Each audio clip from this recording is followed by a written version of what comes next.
আমার দৈনন্দিন জীবনের কাজবাজ আমি কি সমস্ত কাজবাজ করি সমস্তটাই তোমাদের সাথে কিন্তু শেয়ার করতে আবার চলে এসেছি। তো ভিডিওটা সম্পূর্ণ দেখবে। এই যে ঘুম থেকে উঠে পড়েছি আর আমি বিছানাটা সুন্দর করে গুছিয়ে নেব। সমস্ত কিছু কিন্তু ক্যামেরাবন্দি করা যায় না, আর সমস্ত কিছু কিন্তু দেখানো সম্ভব হয় না। যেটুকু দেখানো সম্ভব হয় সেটুকু দেখানোর চেষ্টা করি। তো সুন্দর করে বিছানাটা কমপ্লিট করে নিচ্ছে। এই যে আমার চুন্নু মুন্নু। তারপরে চলে এসেছি দেওরের ঘরে বিছানাটা সুন্দর করে তুলে নিয়েছি।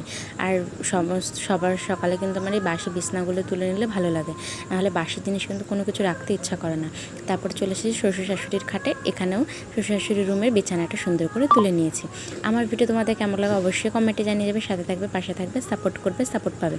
তো আগের দিন আমি কাচাকুচি করেছিলাম, তোমাদের সে ভিডিও দেখিয়েছি। কাচাকুচি করার পর কিন্তু বাড়ি এসেছিলাম, শাশুড়ি মা সেগুলো জামা কাপড় নেড়ে দিয়েছিল। তো সকালবেলা আমি ঘর ঝাড় দেওয়ার আগে আমি এই কাপড়গুলো গুছিয়ে নিচ্ছি। গুছিয়ে যেখানে রাখার জায়গা সেগুলো রেখে দেবো, নাহলে কিন্তু একটু ভালো লাগে না। যেগুলো একটু ভেজা আছে সেগুলো বাইরে মেলে দেবো। তো জামা কাপড় সব ভাঁজ করে নিচ্ছি আমি, সুন্দর করে গুছিয়ে রেখে দেবো তার জন্য। আর জামা কাপড়গুলো কিন্তু অনেকটাই শুকিয়ে গেছে, আর রোদে দেওয়াও লাগবে না, সারা রাত ফ্যানের নিচে ছিল যেহেতু। তারপরে আমি ঘরটা সুন্দর করে প্রত্যেকটা ঘর ঝাড় দিয়ে নিলাম। কাজ কিন্তু অল্প হলেও কিন্তু আমার পরিষ্কার করে করতে ইচ্ছা করে। তারপরে যেহেতু বলেছি এই কোলগেট ছাড়া আমি ব্রাশ করতেই পারি না, তারপরে ব্রাশ করে ফ্রেশ হয়ে চলে এসেছি। আর সমস্ত কিছু কিন্তু আমার শোকেজে রেখে দিয়েছি।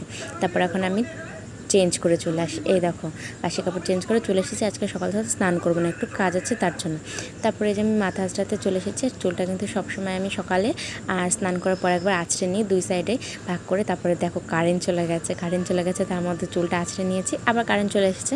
তারপরে এই দেখো এতগুলো চুল উঠেছে।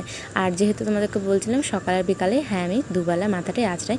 বেশি আঁচড়ালে বেশি পরিমাণে চুল উঠবে, তার জন্য বেশি আঁচড়াই না। তারপর আমরা যেহেতু গোয়ালা ঘোষ, আমাদের বাড়িতে অল টাইম দুধ থাকবে, তো সেটা সকালে জাল দিয়ে নিলাম আর সবার জন্য করে নিলাম চা। তারপর আমার সমস্ত কাজবাজ কমপ্লিট, চলে এসেছিলাম রান্না করতে। ভাতটা বসিয়ে দিয়েছি, বাইরে প্রচুর পরিমাণে বৃষ্টি হচ্ছে দেখো। আর এদিকে যে আমার টপ আছে ফুল গাছগুলো, ওদেরকে প্রত্যেকদিন পরিষ্কার করতে হচ্ছে আর জল ফেলে দিতে হচ্ছে। প্রচুর পরিমাণে বৃষ্টি হচ্ছে, আর বৃষ্টিতে সাপের উপদ্রবও খুব হয়েছে আমাদের বাড়ির সাইডে। এখানে যে বাগান আছে যেহেতু, তার জন্য বাড়িতে কেউ থাকে না, এর জন্য সাপগুলো বেশি থাকে। তারপরে আমি যে ভাত বসিয়ে দিয়ে চলে এসেছি ঘরে। এসে একটু পড়াশোনা করে নিলাম আর খেয়ে নিলাম একটা লজেন্স। তারপর আমি স্নান করতে চলে গেছি প্রায় অনেকটাই দেরিতে। স্নান করে আমি কমপ্লিট হয়ে চলে এসেছি। আর স্নান করতে আমার যেহেতু অনেক টাইম লাগে, তারপরে এই দেখো তারপরে একটু এসে মাথাটাতে আঁচড়ে নিচ্ছি, রেডি হয়ে নিচ্ছি, কারণ শুয়েছিলাম, রান্নাবান্না ছিল না, শাশুড়ি মাই করেছে। শুয়ে থাকতে থাকতে একটু ল্যাথখোর টাইপের হয়ে গেছিলাম। তারপর মাথাটা আঁচড়ে নিলাম, যেহেতু সেই সকালবেলা আঁচড়েছি মনে হচ্ছে তোমাদের একটু আগে, কিন্তু আমি তো সকাল থেকে আঁচড়েছি, শুয়েছিলাম। তারপর একটু সুন্দর করে আঁচড়ে নিলাম।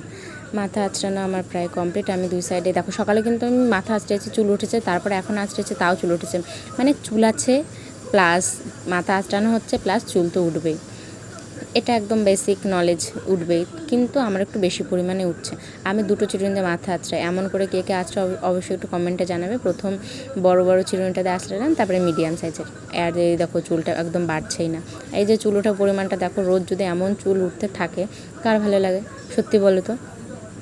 এই চুল ওঠা দেখলে আমার মাথা আঁচড়াতে ইচ্ছা করে না, মনে হয় সারাদিন এরকমই রেখে দিই। তারপর এখন সিঁদুর পরে নেবো। আর আমি কিন্তু 2 রকমের সিঁদুর ইউজ করি। তোমরা কে কে করো অবশ্যই কমেন্টে জানাবে। 2 রকমের সিঁদুর ইউজ করা খুব ভালো আমার মতে। আমি আগে করতাম না, আমি ইদানিং অনেক দিন করছি। প্রথমে যে গোলা সিঁদুরটা দিয়ে নিলাম সুন্দর করে। আর আমার শাশুড়ি মা বলে সবসময় চুলের আগা ছেড়ে সিঁদুর পরতে নেই, চুলের আগা দিয়ে পরতে হয়, মানে বেঁধে। তারপরে আমি চুলের আগা বেঁধে নিয়ে সিঁদুর পরে নিয়েছি। তারপর পরে নেব আমি আর কি মানে যে সিঁদুরটা আর কি সবাই পরে মেন, ওই সিঁদুরটা এটার উপরে পরলে না খুব ভালো থাকে। আর আমার তো খুব ভালো লাগে সিঁদুর পরতে, প্রত্যেকটা মেয়েরই ভালো লাগে। যারা প্রথম মেয়ে থাকে, মানে বিয়ে হয় না তখন থেকে একটা স্বপ্ন ইচ্ছা থাকে। আর হাজব্যান্ডের মানে বরমশাইয়ের নামে সিঁদুর পরতে আমার অলওয়েজ সব থেকে ভালো লাগে। এ দেখো সিঁদুরে কিন্তু প্রবলেম হয় অনেকের, চুল ওঠে বা অ্যালার্জি হয়। আর আমি যেটা নিই যেখান থেকে, ওটা কোনো অসুবিধা হয় না। পিওর সিঁদুর আমি শাখার দোকান থেকে আনি, যারা আর কি বানায়। তো সিঁদুর মানে সিঁদুর পরা, মাথা আঁচড়ানো কমপ্লিট। আর তোমাদের সামনে একটু ঢং করে নিচ্ছিলাম, যেহেতু অনেক দিন পর এরকম করে ভিডিও করছি। আর এই জবাটা দেখো, পিঙ্ক, হালকা পিঙ্ক, বড় মাকে দিয়েছি, তারা মাকে দিয়েছি। আর পুজো আমি কমপ্লিট করে নিয়েছি। তারপর বর্মশাই আমার জন্য নিয়ে এসেছিলো সিঙ্গারা। তারপরে যে পরিয়ে নিলাম একদম দুপুরে। আর পরানোর পর জল এসেছিলো, জল ভরে নিলাম। আর খাওয়া দাওয়া সমস্ত কিছু কমপ্লিট হয়ে গেছে, সেগুলো তোমাদেরকে দেখানো হয়নি কারণ তখন ফোন চার্জ হচ্ছিলো। আর এখন সন্ধ্যাবেলা একটু বসেছি, ভিডিওটা এখন এই পর্যন্তই রাখবো। কেমন লাগলো অবশ্যই জানিয়ে যাবে, সাথে থাকবে, পাশে থাকবে, সাপোর্ট করবে, সাপোর্ট পাবে। আজকের মতো এই পর্যন্তই, আসবো নেক্সট ভিডিও নিয়ে। Ta ta, by.